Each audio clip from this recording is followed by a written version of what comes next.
These are buildings for tabletop games I've made from cardboard. I like making things out of cardboard because, well, it's free material. Now I'd like to see if I can make something inspired by the grim and dark future. I'll be honest, I'm not heavily into 40k. There's a lot of cool models, however, I'm not into the gaming side of things. I've seen a lot of games played though, friends that play, and that L-shaped ruined gothic thing is a bit overrepresented, right? Practical, I'm sure. But I found this inspiration. How cool is this? Retro Warhammer really tickles in a good way. And as sci-fi goes, this style could work for a lot of games. The best thing is, this bunker, or Firebase, is a cardstock build, so it's already shaped after the limitations of flat sheet building material. Let's make one out of cardboard. First step is to make what I call super cardboard. I'm afraid I don't think I can register trademark that, but I wish I could. A combination of cardboard and cereal packaging. Cardboard on its own sort of warps easily when painted and hasn't really got a very durable surface. Gluing cereal packaging to the cardboard remedies this. There's two sides to cereal packaging with different textures. I've used both. The insides are more textured, the outsides smoother. For this build, I'll use the smoother outside. Now, by also adding a printed out grid on the other side of the cardboard, the one without cereal packaging, I get a grid that is very helpful when cutting and measuring. Also, because this results in adding glue to both sides of the cardboard, I minimize the amount of warping that happens when the water-based PVA glue starts making the cardboard swell. And then, to minimize warping further, I let the sheets dry under something flat and heavy, like a big book. We don't always get absolutely flat, but close enough. In both cases, I use thin and even layers of PVA glue or white glue or carpenter's glue. Remember, the more glue, the more moisture, and the more warping. Now, I'm not sure of the original measurements of the cardstock kit. All I have is a few images to go by. But it doesn't really matter, I'm going to do my version anyway. And I think if I do it just slightly smaller, I'll be able to get more out of my stack of super cardboard. I do all my builds based around inches, not because of nationality, but because of aesthetics. Basing everything on a measurement system that is based on dividing things by 4 rather than 10 results in better looking coherent builds, to my eye. And inches seem to translate well into the gaming realm. So I sketch out things loosely at first, trying to figure out some good measurements, trying to figure out the measurements of the original cardstock build. And then I transfer my sketch to a reference sheet, drawing up the different pieces I'll need. This way I can kind of mentally work my way through the build and make most mistakes I need to make before I cut my precious sheets. The original cardstock is printed with a few details that I'd rather make three-dimensional. One is obviously the windows, but there's also lines across the build. If I cut thinly through the cereal packaging but not the cardboard, I can then pull away thin strips giving me physical indentations. Now, when gluing a build together, it's important to figure out ways to do so that doesn't mess up the measurements we've based everything on.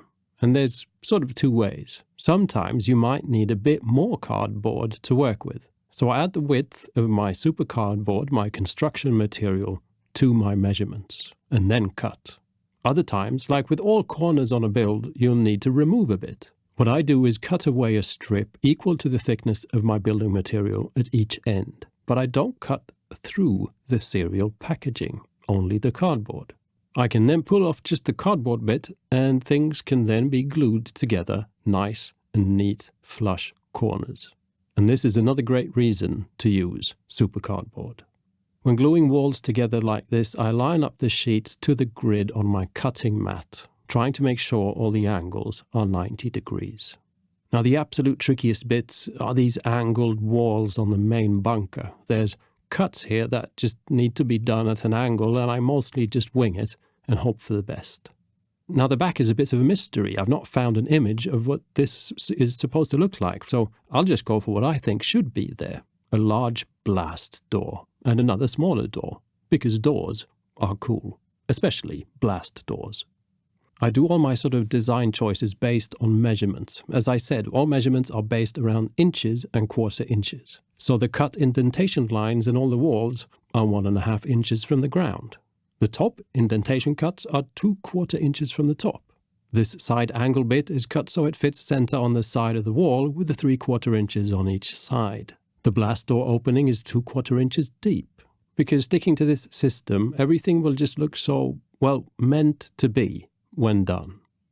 For these angled wall bits sticking out on the sides, I thought at first I'd make them smaller, but realized they're a pretty decent size to get miniatures into cover. But I don't like that they go all the way up to the top, up to the roof. In the original design, this is probably a cardstock kit design choice, but I think if I just cut away a bit, cut them down so they don't reach all the way up to the roof, things will look better. And we'll get more of a bunker-style vibe. The little angled walls are just 2 pieces of super cardboard glued together with a strip of cereal packaging covering the exposed cardboard edge. And yeah, I think it does look better making them this shape rather than the shape they had in the inspirational piece. Now, magnets. I've been pondering the big blast door, open or closed. If I'd use this build for a more skirmish-style game like Infinity, it would be cool to have the option to go inside. But having just a huge gaping hole where the blast door should be, not cool. So I should make a door that I can choose to have open or closed. Magnets. 2 sort of pillars of cardboard on the inside with magnets in them, and then a large sheet for the door with magnets placed correspondingly. I mean, it's not rocket science. To get a good initial bond for the magnets on the door, I use super glue, and while that gets a little time to cure, I continue on the main building and add some beams of cardboard for the coming roof to rest on. Now let's see if the door works. No, it doesn't. It's not rocket science because a rocket scientist would have placed the magnets the right way around. I mean, at least I know this will probably work as it now doesn't work spectacularly well. So I remove the magnets and glue them back together facing the other way, around. And now, yes, it works. We've got a detachable blast door. Pretty neat. Take that, inspirational cardstock kit. Now the roof is just going to be cereal packaging, just to save up on the super cardboard. But for decorative purposes, I figured I'd repeat the thin gap thing that we have around the build, but on the roof. 1 big sheet for the main bunker, but then 3 sheets for the side building, glued on with a slight gap in between each sheet. Things like this just add detail, and that makes these cardboard buildings look like they're worth the time it took building them. And again, a reason to spend some time on your sketch beforehand. If you rush a build without first sketching and thinking out some conceptual ideas, then it's more likely to end up with something that just very much looks like a cardboard box. And in that case, you might as well just use a little cardboard box and get on with your life. And with that in mind, while the roof dries, I add a bit of blast door looks to the blast door. Creating symmetric sci-fi patterns like these is a breeze if you've got a grid glued to your cereal packaging. But some pointers are due, and this goes for all the cuts so far. The grid is on the back of the material, right? So everything you do has to be mirrored to what you actually want. And when you glue sheets onto the build, either make sure the grid paper is properly stuck or rip it off if it's not. Otherwise, you'll just be gluing a loose piece of printer paper to your build and not the actual sheet itself. And this goes for everything so far, like the roof and that. Admittedly, I'm not going to go over heavy on the details on this build. I think the shape looks cool in a cleaner, brutal style, and frankly, it's a bit more flexible. This could be a Star Wars table, an Infinity table, or Stargrave, not only 40k. But there needs to be a few anti-shoebox attempts. I continue with the thin strip aesthetic on the roof. Making another indentation up here makes the edge around the roof look like it could be sort of thick beams or something. And this is all coming together nicely. All that's left of construction is the square wall on the roof. Now, a big trick to making cardboard builds look more than what they are is to always ensure no cardboard is visible. With that, I mean the wavy cardboard structure inside the cardboard that becomes visible at every cut edge. This cardboard interior is what tells our brains we're dealing with cardboard. By removing it visually, well then we're just dealing with flat surfaces, not cardboard. So for the wall on the roof, I take my time to dress it in serial packaging. Strips on the inside. I do some strips along the outsides for design purposes, placed with gaps in between each strip. Now, if you want to cover angles like I've done here, a good trick is to lightly do a cut on the back of the material and then bend it. And then thin strips up top. I know I'm rubbing this in, but this is 1/4 of an inch. This means the wall will look like it's 1/4 of an inch thick and overall visuals become spot on. Now, I made this enclosed wall smaller than the one on the Inspirational Games Workshop version. I figured it would be fun if you could actually fit minis around the outside of the wall as well. And I think it looks better as it's now made with the same width as the angled wall on the side of the building.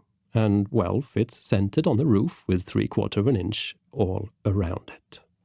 Now, to measure these things I'm constantly rubbing in, I tend to save some of the cut-off cardboard at varying length. Like a few 1/4, half, 3/4 full-inch bits left over from when cutting. It's handy to have these around when placing bits to ensure they're sort of centered and are easier to handle than a long ruler. And then some final decorations on the side here. I don't know what the original is supposed to look like, the side of a very large future space container or something. I figure I just add some strips, make something happen, but nothing too elaborate. And I guess we're done. I have to say I'm surprised at how well this all turned out. The original structure has a great shape, and even if this is pretty simplistic, it's got a great feel to it. Very brutal, very dystopian. Before I prime, I smear in a bit of PVA glue around the bottom of the build. When moved around a bit, on the table used for some games, the cardboard can get a bit worn down there, so this PVA glue will strengthen things up. And the day after, just as I was about to prime, I realized I hadn't covered the visible cardboard in all the little windows. So, well, I did that, and then primed everything black. It's such a transformation when all that subliminal fiber advertising vanishes and instead there's proper tabletop terrain taking its place.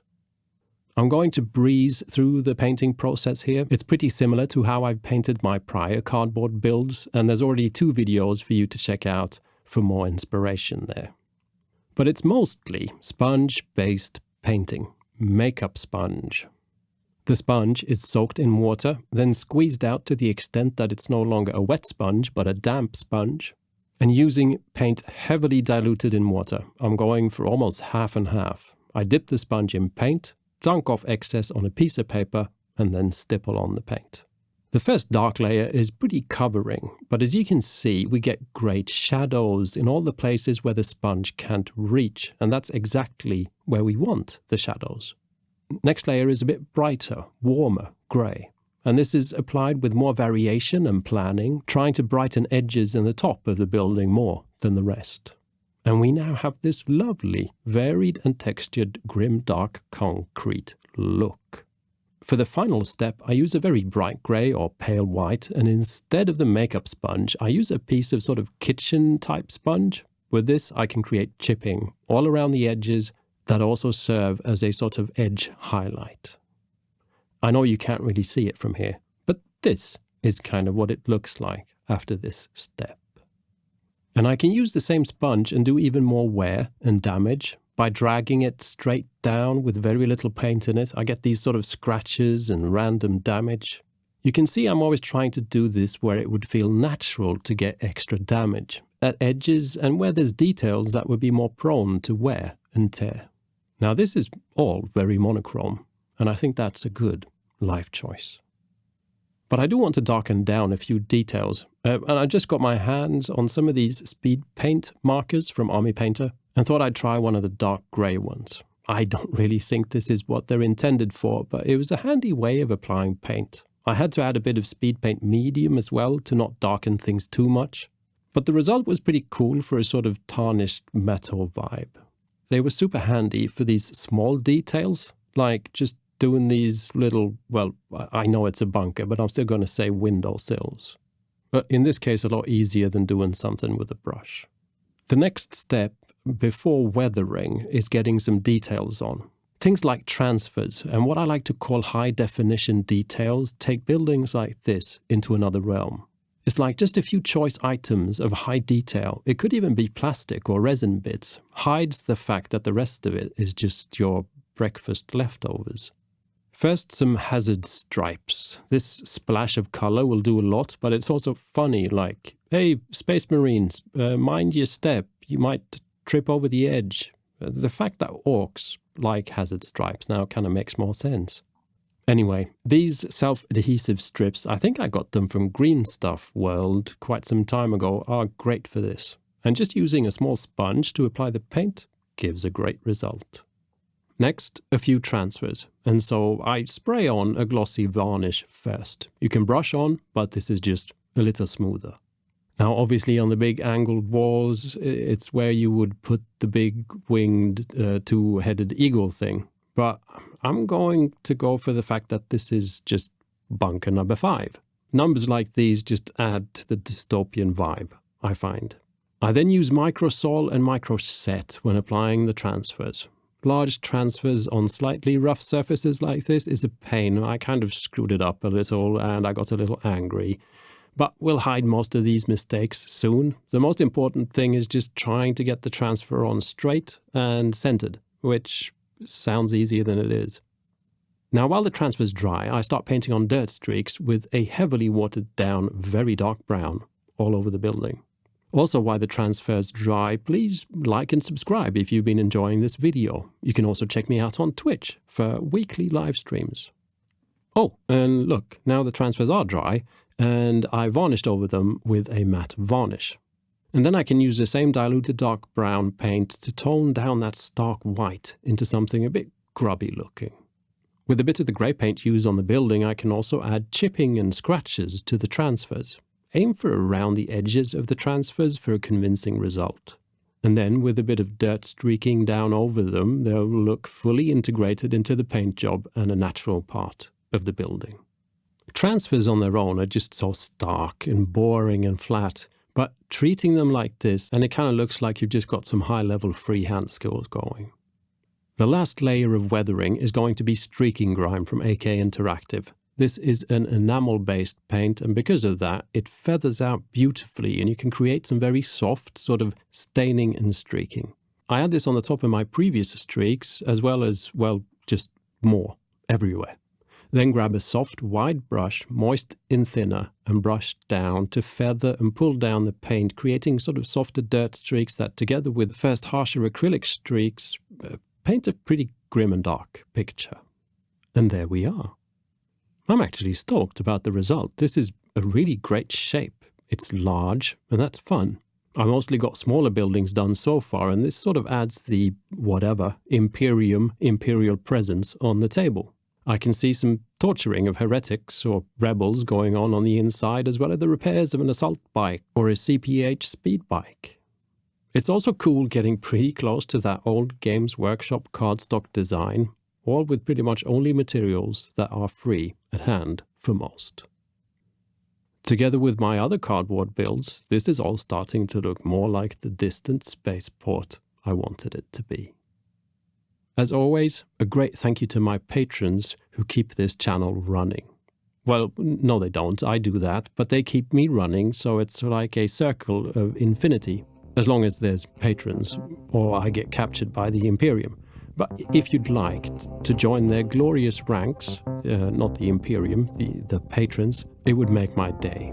The Patreon offers access to a Discord community where we talk hobby stuff and for some reason a lot of books and pets. My Patreon is completely transparent, so you can go there and see how much I earn and deem for yourself if that is what this work is worth. Thank you for watching, and see you in the next one. Bye.